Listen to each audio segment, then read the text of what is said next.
झाली का तुमची पाडव्याची तयारी? तर पाडवा आला आहे त्यामुळे म्हटलं घर तरी स्वच्छ करायलाच पाहिजे. तर आज मी किचन आवरायला घेतलेलं. पहिले तरी ना किचनमधलं जे काही सामान आहे ते सगळं सामान मी बाहेर ठेवलं.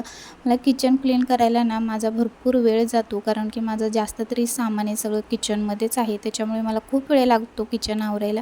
पहिले तरी सामान सगळं बाहेर ठेवून घेतलं. त्यानंतर भिंती सगळ्या झाडून घेतल्या, दुरळा जाळ्या झालेल्या त्या सगळ्या काढून घेतल्या. त्यानंतर मॉपने मी पुसून घेतल्या सगळ्या भिंती. त्या एका ह्याच्यामुळे ना मला खूप सोपं पडतं सगळ्या भिंती पुसून घ्यायला. सगळं किचनमधलं आवरून घेतलं, भांडे घासून घेतले. त्यानंतर मी पाणी ओतून किचन छान स्वच्छ धुवून घेतलं. आज मी अगदी माझ्या मनासारखं किचन स्वच्छ करून घेतलेलं आहे, कारण की पाणी ओतून किचन धुवून घेतलं ना की अगदी कोपराने कोपरा स्वच्छ होतो. त्यानंतर मग मी सगळं सामान परत आहे तसं लावून घेतलं आणि याचा फुल व्हिडिओ चॅनेलवरती अपलोड केला किंवा खाली दिलेल्या त्रिकोणावरती क्लिक करून पाहू शकता. कसा वाटला व्हिडिओ नक्की सांगा. बाय.